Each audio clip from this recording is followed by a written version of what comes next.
Le ministre des Finances se déclare écœuré par l'attitude de certains banquiers. Accident du travail, le fléau à combattre. Les partis allemands, malades de la crise.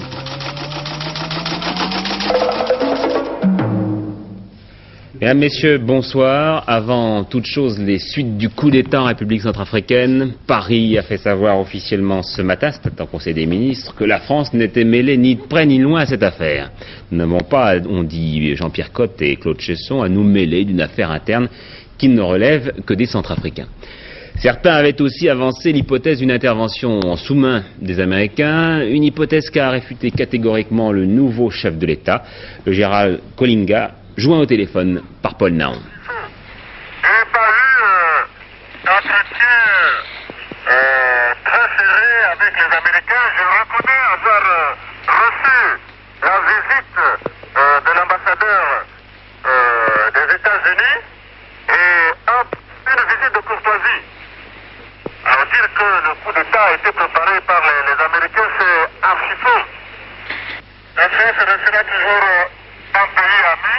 Comme je vous l'avais dit, il y avait une place privilégiée à accorder à un pays ami, je crois que je l'accorderai bien à la France. Oui, j'ajoute qu'il se confirme qu'il n'y a pas eu d'effusion de sang et que l'ancien président David Dacko pouvait se déplacer librement. Alors ce dossier n'a pas été le seul, loin de là, à être évoqué en Conseil des ministres, un Conseil des ministres pas comme les autres, puisqu'il se tenait au château de Rambouillet, qu'il a été suivi d'un déjeuner avec tous les ministres du gouvernement, et que l'après-midi, une quinzaine d'entre eux se sont retrouvés autour du chef de l'État pour ouvrir quelques dossiers économiques urgents. Moment de détente pour le président de la République et ses ministres dans l'après-midi d'une journée consacrée aux grands problèmes économiques du pays. Journée de travail et de réflexion du gouvernement au grand complet, avec un Conseil des ministres ce matin, un Conseil restreint de 14 membres cet après-midi, et dans l'intervalle, à l'heure de la pause, une promenade dans le parc du château de Rambouillet pour les uns, un tour de barque sur le petit lac pour le Premier ministre et le secrétaire d'État chargé des nationalisations. Le projet de loi sur les nationalisations a d'ailleurs été au centre des travaux de la journée. Le Premier ministre en a longuement parlé pendant le Conseil de ce matin. Tous les ministres sont d'accord sur le principe, le bien fondé de l'opération. Il faut être mieux armé sur le plan industriel, a dit M. Mauroy. La discussion porte encore sur les modalités d'indemnisation et sur certains problèmes à caractère technique. Cette journée de travail a donc eu un caractère exceptionnel. Elle marque ce qu'on peut appeler la rentrée politique. Le Conseil restreint de cet après-midi a longuement planché sur les moyens de lutter contre le chômage. Réflexion et action du gouvernement, dès la semaine prochaine, le projet de loi sur les nationalisations sera arrêté, puis adopté au Conseil des ministres du 23 septembre, ainsi que le projet de loi, il s'agit de fiscalité, sur la fortune. Toujours sur le calendrier, après Rambouillet qui vient de se terminer, le Premier ministre expliquera devant les députés, sans doute le 15 septembre, les moyens choisis par le gouvernement pour lutter contre le chômage. C'est la priorité des priorités. Il faut de l'imagination et un nouvel élan pour mener cette lutte. Le chiffre de 2 millions de chômeurs se profile à l'horizon, peut-être pour la fin de l'année. Le gouvernement de M. Mauroy fera tout ce qu'il faut faire pour ne pas atteindre et surtout dépasser ce seuil. Voilà, les ministres n'ont guère été bavards à l'issue de ce Conseil des ministres, mais tout à fait en fin de journée, il y a une petite surprise. C'est un coup de poing sur la table de Jacques Delors, le ministre de l'économie et des finances, qui s'en est pris assez violemment aux banquiers. Il leur reproche de ne pas avoir ramené le taux de base bancaire en dessous des 15% comme il leur avait conseillé. Et puis, il a poursuivi, il a dit aucune tête n'est encore tombée, j'ai toujours fait preuve de libéralisme à leur égard, je suis écœuré par l'attitude de ces banquiers. Il a conclu, il est un moment dans la démocratie où il faut savoir sanctionner. C'est une marge raisonnable, bien sûr, il y a des banques dans des situations différentes. Et tout l'effort que je mène depuis 3 mois, c'est d'essayer de faire en sorte que la rémunération des banques étant équitable, les taux de prêt aux entreprises baissent.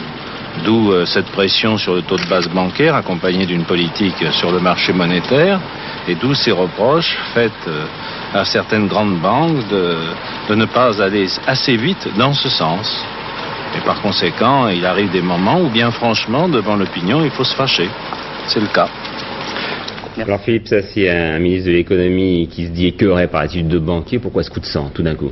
Coup de sang, coup de poing, oui. Eh bien, il faut dire que la baisse du crédit est extrêmement importante et même primordiale pour le gouvernement parce que des crédits dépendent des investissements des entreprises et de ces investissements dépendent l'emploi. Alors que se passe-t-il? Eh bien, depuis le début de l'été, Jacques Delors fait un véritable exercice de corde raide qui constitue à diminuer très prudemment les crédits offerts par la Banque de France afin d'amener les autres crédits à baisser eux aussi et sans pour cela faire trop glisser le franc. Or, que se passe-t-il? Effectivement, depuis le début de l'été, la Banque de France a légèrement diminué ses crédits. Ses taux d'intervention sont passés de plus de 22% au mois de mai à 17% aujourd'hui. Or, le taux de base bancaire, c'est le taux qui sert au calcul de tous les taux de crédit offerts par les banques. Eh bien, ce taux, depuis un mois, n'a pratiquement pas bougé. Il est de 15,30%. Alors, c'est un véritable coup de semonce, plus qu'une déclaration de guerre. Jacques Delors dit aux banquiers, vous ne jouez pas le jeu. En fait, vous regardez davantage vos profits que l'intérêt général qui serait de faire baisser les taux. Et vous avez vu, il a menacé, enfin du moins il n'a pas tellement voilé ses menaces à l'égard des patrons des banques nationalisées, puisqu'il a dit... Puis les futurs nationalisables des futurs nationalisables, c'est surtout les banques nationalisées, puisqu'il a dit les têtes ne sont pas encore tombées. Ce que l'on peut dire en tout cas, c'est que c'est la première escarmouche très sérieuse entre le monde économique et puis le gouvernement. Ça intervient dans une atmosphère assez crispée, puisqu'il y a actuellement la préparation des nationalisations, tous les projets concernant la fiscalité pour 1982, reste à savoir si ce coup de poing va calmer, détendre l'atmosphère ou bien au contraire la rendre plus nerveuse, on le saura très rapidement. Voilà, alors pour en revenir à l'essentiel de ce Conseil des ministres, donc les nationalisations, je le répète, le calendrier, le Conseil d'État sera saisi pour avis le 11 septembre, et puis aussitôt, après le Conseil des ministres du 23, débat sur les nationalisations donc à l'Assemblée. Alors c'est à ce genre de débat que se sont préparés aujourd'hui les députés socialistes dont le groupe parlementaire se réunissait, fin des travaux demain, pour essayer de mieux définir son rôle vis-à-vis du gouvernement et si possible d'harmoniser ses rapports car les frontières sont encore un petit peu imprécises en ce début de législature. Pierre Alain. Une allure de rentrée scolaire aujourd'hui à l'Assemblée. Le groupe socialiste, 285 élus, était presque au complet pour préparer les débats sur la régionalisation, la peine de mort et les nationalisations. Plusieurs ministres, Robert Badinter cet après-midi, Gaston Defferre ce soir, sont venus leur présenter leurs projets. Il y en aura d'autres demain. Une réponse à un vœu souvent formulé par les députés socialistes que l'information circule mieux entre l'exécutif, sa majorité parlementaire et le parti lui-même. Je crois que cette coordination, cette information est apparue comme une nécessité primordiale. Nous débutons en quelque sorte, puisque nous n'avons eu jusqu'à présent qu'une session extraordinaire qui a été extrêmement chargée, mais nous abordons maintenant les vrais problèmes du travail parlementaire et il faut que cette coordination s'engage dès le début pour qu'il n'y ait pas de dérapage qui serait tout à fait nuisible à tout le monde. Autre préoccupation des élus socialistes, des nouveaux en particulier, affirmer leur identité de législateur sans mettre de bâton dans les roues du gouvernement, répondre à la volonté de changement de leur électorat sans faire de surenchère sur les projets de François Mitterrand et Pierre Mauroy. Ils sont déterminés à concilier les deux, force de soutien bien sûr, mais aussi de proposition. Force de soutien, c'est assez facile dans la mesure où vous savez que notre action va s'inscrire prioritairement sur les propositions qu'a pu faire François Mitterrand lors de sa campagne présidentielle. Donc nous avons une plateforme bien précise, nous avons des engagements vis-à-vis des électeurs bien précis. Force de proposition, ce sera à nous, en étant les liens privilégiés entre le gouvernement et notre électorat, d'essayer d'affiner ces propositions, d'essayer de les compléter en essayant de bien ressentir ce que pensent les électeurs de ces différentes propositions qui sont faites et en essayant de mieux faire correspondre ces propositions à leurs attentes. Les élus socialistes ont obtenu l'assurance que leurs initiatives seraient les bienvenues. Ils ont décidé de créer des groupes de travail sur l'énergie et les nationalisations. Commentaire de Jean-François Degnaud dans Le Monde cet après-midi, jugeant les 100 premiers jours de François Mitterrand. L'ancien ministre giscardien a dit « Une fois passé le temps des vacances, l'euphorie risque de ne pas durer ». Commentaire en revanche très positif sur toujours ces 100 jours de François Mitterrand, de Charles Fitterman, qui s'exprime dans l'Humanité Dimanche, le prochain numéro, et qui dit que le Parti communiste n'entend pas tourner le dos dès que viendront les difficultés. Coup d'envoi des négociations dans la fonction publique demain, négociations attendues car les fonctionnaires ont des revendications de salaire et des conditions de travail très précises. Liberté d'association pour les étudiants étrangers en France, ainsi en a décidé le Conseil des ministres dans le premier volet d'une série de projets de loi relatifs donc aux immigrés. Autre priorité du gouvernement en ce moment, la lutte contre les accidents du travail. Vous connaissez peut-être cette statistique, près d'1 million d'accidents par an. Hier, par exemple, 2 ouvriers sont morts sur un chantier à Toulon. Le ministre de la Santé, Jacques Rallit, avait lui été choqué par les intoxications dont avaient été victimes 22 ouvriers sidérurgistes la semaine dernière à Longwy. Alors il s'est rendu sur place pour montrer sa volonté d'agir et à partir de cet exemple précis, Martine Alain Regnault ouvre le dossier des accidents du travail. Le 28 août à 2h du matin, 22 ouvriers d'Usinor sont intoxiqués par un nuage d'oxyde de carbone dégagé par une torchère d'une usine voisine. Atteints de malaise, de vomissements, de maux de tête, on leur administre sur place de l'oxygène avant de les évacuer par précaution sur les hôpitaux environnants. 3 jours après, ils sont tous hors de danger, mais ils ont eu peur et sont encore sous surveillance. Le nouveau ministre de la Santé a saisi cette occasion pour ouvrir le lourd dossier des accidents du travail et apporter son soutien aux dernières victimes de cette intoxication par le gaz, fréquente parmi bien d'autres dans la sidérurgie. À 3h du matin, on était tous à l'infirmerie. Oui, mais je te dis 2h30, 3h. Ça a démarré déjà avant ça parce que Jean-Claude, mon chef d'équipe, il était bien. C'est à mon premier cylindre qui m'a dit, je sais pas ce que j'ai, le malade. Puis moi, je lui ai même dit, mais moi, quand je suis bourré, parce que j'avais mon réfectoire, j'avais marqué. Puis je me dis, bon, c'est la reprise, tu vas pas commenter. Et il n'y a que quand Fernand m'a dit, oh, de l'autre côté, on est tous bourrés. Hein. Je me suis dit, alors, c'est plus la reprise. Il faut aller vite, il faut le mettre en route. Et à partir du moment manque de personnel, manque d'effectifs qualifiés, tout cela, quelquefois c'est juste. Et on arrive au bout, et on s'aperçoit qu'il y a des anomalies, on oublie de fermer des vannes, on a posé des les bouchons des hauts fourneaux qui sont mal, je ne sais pas, un problème technique et machin, puis paf, tout part. Et puis il y a risque de voir ici à Louis, je vous dis, cette année, avec tout ce que vous connaissez, 5 morts, des dizaines de blessés, parce qu'on n'a pas pu déchiffrer tout. Et dans les entreprises intérimaires, il y a beaucoup de camarades qui sont blessés, et grièvement, et qui n'osent pas arrêter. Parce que donc, du jour au lendemain, ils se voient licenciés, ces gars-là. Alors ils se font mal, ils sont blessés, et puis ils restent là. Ils essayent quand même le lendemain de retourner sur le chantier parce qu'ils se font licencier. C'est ça. Ça fait le 5e depuis le... Et des accidents graves. Et on a eu de la chance. Dans le bassin de Longwy, pour le seul mois d'août, il y a eu de fait 5 morts, 36 blessés. Mais malgré cette série qui concerne le bassin lorrain, il paraîtrait qu'Usinor est loin d'être le pire. La société Usinor dans son ensemble, dans l'ensemble de ses usines, Dunkerque, Longwy, Thionville et toutes les usines d'Usinor, a des performances remarquables en matière de sécurité du travail. Nous sommes pratiquement parmi les meilleurs de la sidérurgie européenne, 20% meilleurs que la plupart des grandes entreprises sidérurgiques européennes. Il faut préciser qu'à Longwy, tout le monde n'a pas eu l'enthousiasme des dirigeants. Et il faut ajouter que la sidérurgie n'est pas le secteur le plus dangereux du monde du travail, loin de là.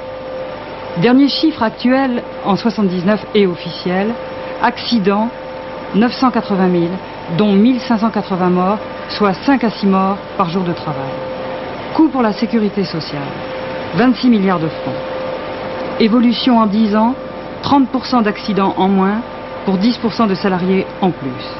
Secteurs les plus dangereux, bâtiments, travaux publics 35%, transport, manutention 15%, soit à eux deux la moitié des accidents du travail. Quant à la sidérurgie, elle n'a eu que 12 morts en 1979, mais pour être juste, nous sommes obligés de préciser que tous les accidents n'ont pu être comptabilisés, car la plupart se sont produits chez des sous-traitants.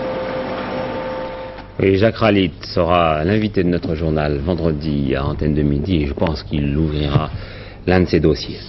Vous savez que c'est lundi prochain que vont augmenter les péages autoroutiers. On ne savait encore de combien. Eh bien, ce sera de 2,5 centimes par kilomètre d'autoroute et ce sera valable pour toutes les autoroutes.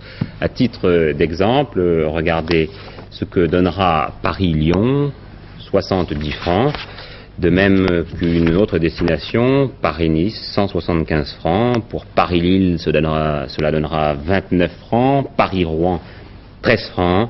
Enfin, Paris-Perpignan, 165 francs. Baisse du dollar ce matin à la bourse, 5 francs 83 contre 5 francs 87, mais le franc reste irrégulier. Et puis une hausse à prévoir sans doute bientôt, celle des produits laitiers, à la suite de l'accord intervenu hier au ministère de l'économie. Producteurs, transformateurs et distributeurs vont se retrouver dans 15 jours pour affiner cet accord qui prévoit un prix plancher sur le lait, le beurre et le camembert. Un accord interprofessionnel pour la première fois en 4 points. Jean-Louis Calmejane. Premier point, les distributeurs s'engagent à payer les produits laitiers avant 30 jours. C'est le respect de la législation, mais jusqu'à aujourd'hui, ces délais variaient souvent entre 1 et 3 mois. Deuxième point, les distributeurs s'engagent à supprimer les opérations promotionnelles visant à brader des produits comme le lait, le beurre ou le camembert. On ne verra plus le même litre de lait de la même marque vendu 1,70 franc ici et 3,40 francs là. Troisième point, un prix minimum pour ces mêmes produits laitiers sera fixé, les distributeurs s'engageant à ne pas acheter ces produits en dessous de ce prix. Enfin, quatrième point, ce principe de prix minimum, appelé aussi prix plancher, s'applique aux produits importés. Ce protocole d'accord, qui est une formule souple de contrôle des prix, inspire plusieurs réflexions. D'abord, quelle va être la répercussion de cette mesure sur les prix? En tout état de cause, le prix du litre de lait devrait augmenter pour le consommateur, même s'il s'agit d'une faible augmentation. Ensuite, est-ce que tous les distributeurs vont jouer le jeu? Et enfin, comment vont réagir les autres pays européens qui risquent de voir dans cet accord une entrave à la libre circulation des produits au sein de l'Europe? Une grève et une manifestation ce matin dans les ports de Boulogne et de Calais afin de garantir l'emploi et de défendre l'avenir du trafic entre la France et l'Angleterre. Les salariés sont inquiets par la fusion de 2 grosses compagnies et ce sont la CGT et la CFDT qui avaient donc appelé à protester.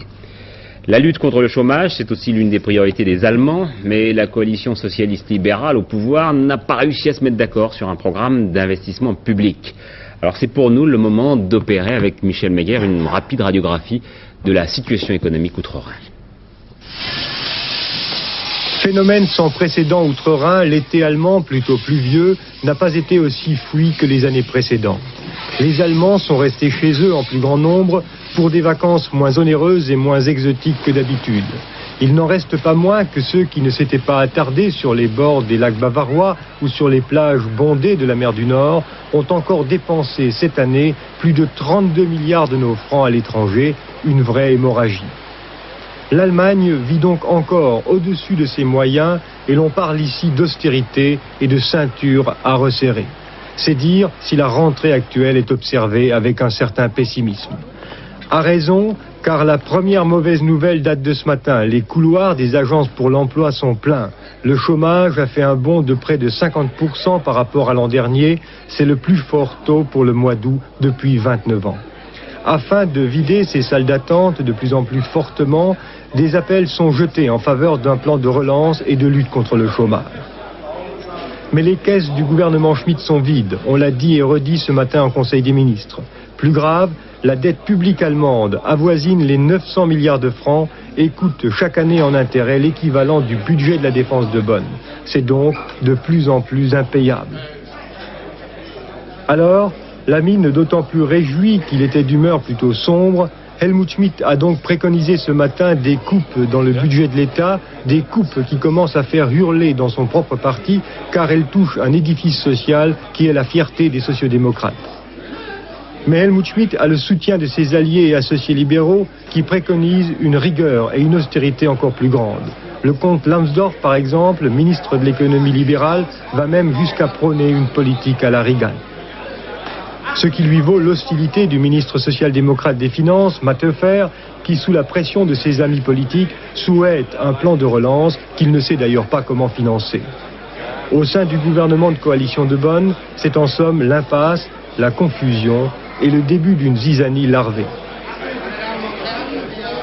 Perdus dans leurs contradictions, voulant relancer l'économie sans en avoir les sous et arbitrer alors qu'ils perdent chaque jour en autorité, Helmut Schmitt et son allié libéral Genscher s'inquiètent déjà sur les chances de survie de leur mariage de raison. À Bonn, et au-delà des sourires et murmures des chefs de la famille au pouvoir, il y a déjà des rumeurs de divorce dans l'air. Il est des alliances et des ménages qui ne survivent pas aux crises économiques et l'on soupçonne déjà les libéraux de vouloir trahir. l'Allemagne de l'Ouest qui recevra fin novembre la visite de Léonid Brejnev. La conférence sur les pays les moins avancés, la conférence de l'ONU qui se tient à Paris depuis hier, va se poursuivre encore pendant une quinzaine de jours. Et c'est l'occasion pour un certain nombre de personnalités d'essayer de dénoncer d'une manière spectaculaire ce que l'on appelle l'Holocauste du tiers-monde. Les députés européens radicaux italiens ont décidé d'aller encore plus loin. Une grève de la faim depuis aujourd'hui, Marco Pannella, une grève de la faim contre la faim, et que vous pourrez arrêter si vous avez atteint quel objectif? Un objectif qui est apparemment fou, comme probablement toutes les choses sages que l'on souhaite chez soi, c'est d'obtenir la garantie, l'assurance, que 3 millions en moins sur les 30 millions de condamnés à mort par notre désordre et par notre politique soient justement sauvés en 1982. Et qui va donner ce coup de baguette magique? Justement, il n'y a pas de magie. Je crois qu'on a dit qu'on est sauvé, le salut est dans la vérité. Je crois que si les gens connaissaient la vérité, que la commission Carter a déclaré, que 54 Nobel ont sommé les gouvernements d'entendre, d'écouter, c'est-à-dire qu'il suffirait de très peu dans les budgets des États et dans les budgets du monde pour sauver tous les 30 millions d'or et déjà, afin d'assurer des survivants au développement et pas des exterminations et des morts à ce mythe qui risque de devenir lugubre. Eh bien, voilà quel est l'espoir. Mais mon espoir, donc, est lié au fait que de tout cela, les gens sont renseignés, informés. Mais pratiquement tous les gouvernements affichent des intentions généreuses en disant nous allons augmenter la part de notre PNB destinée au développement. Oui. Il faut reconnaître que M. Reagan n'affiche même pas cela. Il dit carrément qu'il va faire autre chose. Et d'autre part, il y a beaucoup de bonne volonté. Il y a aussi beaucoup il y a aussi de bonne conscience, si vous voulez, à bon marché. Et surtout, il y a une erreur qu'on appellerait structuraliste dans le jargon. C'est-à-dire, on se dit, tant qu'on n'a pas changé les structures, tant qu'on n'a pas soigné les causes, on ne pourra pas, il est inutile d'intervenir. Ce qui vaut, alors, tout simplement à dire que si dans 10 ans nous aurons le développement, entre temps 300 millions de personnes ont été tuées, exterminées. Alors, je crois que, vu qu'il suffit du prix de 5 sous-marins, c'est la commission Carter qui l'a affirmé, pour donner tous les céréales dont 30 millions de personnes ont besoin, je crois alors que nous ne faisons que notre devoir, nous, de reprendre pour un dixième la sommation de 54 Nobel et de dire à nous-mêmes et aux chefs de nos gouvernements, l'homme qui le premier annoncera le salut pour l'année prochaine à 3 millions de personnes, eh bien, il ne devra même pas faire des miracles. Il pourra tout simplement exercer son métier de gouverner, de bien gouverner les choses, au lieu que de devoir affronter les holocaustes et les exterminations devant l'histoire. Et c'est une grève de la faim que vous mènerez jusqu'à son terme, s'il le faut? Oui, dans notre jargon de non-violent, il y a les jeunes, c'est limité. Les grèves de la faim illimitées, elles sont illimitées. Et donc, je souhaite vraiment que cela soit entendu dès le début. Nous aimons la vie en tant que non-violents. C'est grâce à notre espoir que nous faisons cela, mais il faut bouger très tôt. Et vous êtes un spécialiste de ce genre d'action spectaculaire, vous n'êtes pas à votre première grève de la faim, même de la soif. Vous croyez vraiment que l'opinion européenne peut être encore sensibilisée? Vous savez, moi je ne fais pas que ça. Je veux dire, je ferai ce que je fais tous les jours. Alors la grève de la faim pour nous non-violents, qui ne croyons pas, comme les terroristes d'État ou pas, qui ne croyons pas à la violence, je crois que c'est la seule façon que nous avons de faire circuler le débat, l'information. C'est ce que nous souhaitons, de sauver à travers la vérité, avec nous-mêmes, maintenant, 3 millions de personnes. Voilà, et j'espère qu'Antenne 2 aura ce soir un petit peu contribué à faire connaître votre action. Certainement, je vous remercie beaucoup. L'attentat contre la base américaine de Ramstein, eh bien, il vient d'être revendiqué dans l'après-midi par la fraction Armée Rouge, organisation d'extrême gauche qui ne faisait plus beaucoup parler d'elle ces derniers temps. L'affaire des militaires soviétiques tués ou capturés en Angola par des Sud-Africains, eh bien l'ambassadeur angolais à Paris vient de faire savoir que son pays n'avait jamais caché la présence d'instructeurs militaires soviétiques, mais qu'il était ridicule d'en conclure un engagement militaire de Moscou. Serge Misret. Après avoir pénétré en force en Angola il y a une dizaine de jours, les troupes sud-africaines se retirent. C'est du moins ce qu'elles affirment, alors que les Angolais disent qu'il n'en est rien et qu'une dizaine de villages à la frontière de l'Angola et de la Namibie seraient toujours occupés. Officiellement, l'intervention militaire de Pretoria a été motivée par l'intensification de la guérilla en Afrique australe et, toujours selon Pretoria, par l'intervention des troupes soviétiques. C'est ainsi que le commandement en chef sud-africain a annoncé qu'un certain nombre d'officiers soviétiques, travaillant avec le mouvement de libération de la Namibie, avaient été tués au cours de récentes opérations. Les Sud-Africains n'ont pas été en mesure jusqu'à présent de montrer les corps des soldats soviétiques qui auraient été abattus. En revanche, ils ont présenté toutes les armes ainsi que le matériel récupéré, un matériel essentiellement en provenance du RSS et d'Allemagne de l'Est.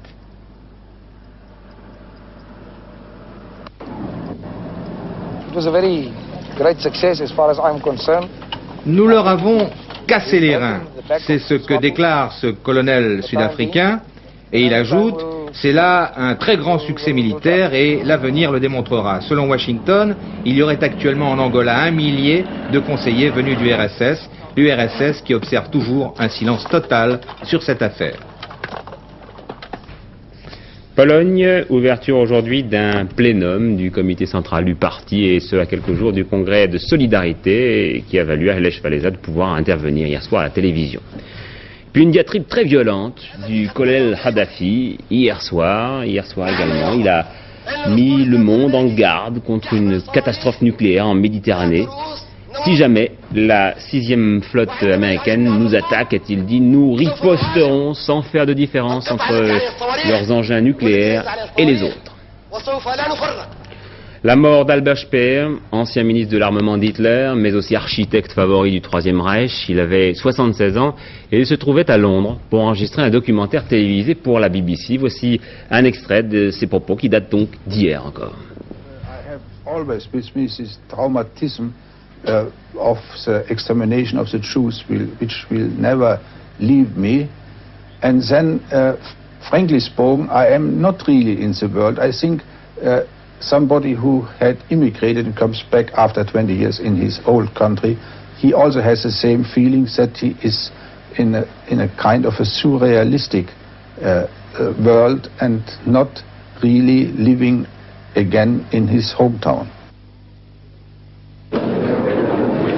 Au tribunal de Nuremberg, Albert Speer avait été le seul des 24 criminels de guerre nazis à plaider coupable, ce qui lui valut de n'être condamné qu'à 20 ans de prison. Son histoire est étroitement liée à Hitler. Les deux hommes se rencontrent en 1933, au moment de la prise du pouvoir par les nazis. Hitler, lui-même ancien étudiant en architecture, se prend de passion pour l'architecte Speer. Il le charge d'édifier une série de bâtiments à la gloire du Troisième Reich, et surtout d'organiser les congrès de Nuremberg. Mais c'est en tant que ministre de l'armement, poste auquel il fut nommé en 1942, que Speer se montre un administrateur de génie. En effet, il parvint à tripler la capacité de production de l'industrie allemande en 2 ans et demi, alors que les bombardiers alliés détruisent le pays. Libéré en 1966, au terme de sa peine, il reprend ses activités d'architecte et tente alors de faire pardonner sa participation au régime nazi. La mort de François Sédou, l'un des plus fins diplomates de l'avant et de l'après-guerre. Il fut ambassadeur à Berlin de 1933 à 1936 et puis il revint à Bonn en 1958 et il contribua pour beaucoup au rapprochement franco-allemand. Sport, tout d'abord en football, voici la liste des 16 joueurs qui ont été sélectionnés pour France-Belgique. Vous ne la voyez pas apparaître sur cet écran, mais vous saurez que Michel Hidalgo a fait appel à Kurkovic, non pas dans les buts de l'équipe de France, mais pour le seconder désormais dans ce choix donc des sélectionnés pour l'équipe de France qui rencontre, vous le savez, la Belgique très bientôt à Bruxelles. Et puis, il nous faut parler également du tennis, avec une déception pour les Français, puisque dès le premier tour, l'une de leurs cartes maîtresses, Thierry Tulane, est tombée, il a été éliminé, mais dès son retour à Paris, il a annoncé à Jean Mamère le nom de son futur entraîneur personnel. Il s'agit d'Hervé Gauvin, un athlète de renom. Enfin, aux frontières du sport et de l'information générale, une affaire qui vous a peut-être étonné, vous avez sans doute vu avant et peut-être après le journal, dans un spot publicitaire, Guy Dru faire de la publicité pour une marque d'aliments pour chiens que je n'ai pas besoin de rappeler. Il fait de la publicité et alors qu'il a encore une licence d'amateur de la Fédération française d'athlétisme, et cette fois-ci il fait de la publicité pour le compte de la Fédération française d'athlétisme qui lui avait cherché des coups dans la tête il y a quelques statut années. d'athlète amateur, j'ai fait l'objet de plusieurs sollicitations publicitaires et j'en ai toujours fait part plutôt à la fédération. Bon, là, il s'est avéré que j'ai été sollicité par la société RSCG pour le spot en question. J'en ai donc fait part à la fédération. Et à partir de ce moment-là, toutes les négociations, les discussions ont eu lieu entre la société publicitaire et la Fédération française d'athlétisme. En France, c'est une première qu'une fédération amateur fasse de la publicité. Oui, c'est une première que la fédération mette à la disposition un athlète ayant une licence amateur pour, si vous voulez, faire un support publicitaire. Mais on dit toujours que on a souvent dit que la Fédération française d'athlétisme était un peu manquée d'allant, etc. Bon, là, elle prouve quand même que les choses peuvent changer. Et c'est un peu une ouverture sur le statut, le nouveau statut qu'il faut absolument trouver pour l'athlète amateur. Et bon, au niveau de la fédération, ça leur fait quand même une source de revenus. Je suis un peu en contradiction avec le ministre des Sports. Si vous supprimez à quelque niveau que ce soit l'apport des sponsors, l'apport publicitaire au sport français, bon, il n'y aura plus de sport d'élite en France. Alors déjà que c'est pas très brillant, si en plus on coupe les vivres à ce niveau-là, je pense que bon. Ouais, mais à ce rythme, bientôt, on verra sur les maillots d'athlétisme des marques, peut-être, non? Et alors, ça n'empêchera pas les garçons de courir. Pronostic de Pierre de Bresse pour le tiercé de demain à Vincennes. Vous voyez apparaître les chiffres, donc le 9, le 20, le 15, le 8, le 13, le 3, le 12 et le 19. Puis maintenant les pronostics de Laurent Boussier pour demain. Assez bon pronostic. Oui, il fera encore beau demain, du soleil presque partout, et cela grâce à un anticyclone qui est situé sur le Danemark. Il empêche les perturbations nuageuses venant de l'Atlantique de pénétrer sur la France. Avant de nous occuper du temps pour demain, regardons les températures qui ont été relevées à 14 h par la météo nationale, qui sont encore presque partout agréables, avec même des augmentations de température dues au bon ensoleillement. 29 degrés à Bastia au début du mois de septembre, c'est quand même assez élevé. Le temps prévu pour demain maintenant, il sera très brumeux avec des nuages bas et même du brouillard le matin, mais dans l'après-midi il sera beaucoup plus beau avec du soleil, du ciel bleu et aussi quelques nuages. Ces nuages ils seront un peu plus nombreux sur les Alpes et dans la soirée près de la Bretagne. Enfin, les températures prévues pour demain, eh bien, vous voyez 21, 22 degrés dans le nord, 26, 28 dans le sud. Elles sont sensiblement égales à celles d'aujourd'hui. Voilà, nous sommes un peu pressés. Bernard Rapp fera un point complet de l'actualité aux alentours de 22h25. Et puis demain, Antenne du Midi recevra Sylvie Vartan. Bonsoir à tous, à demain 20h.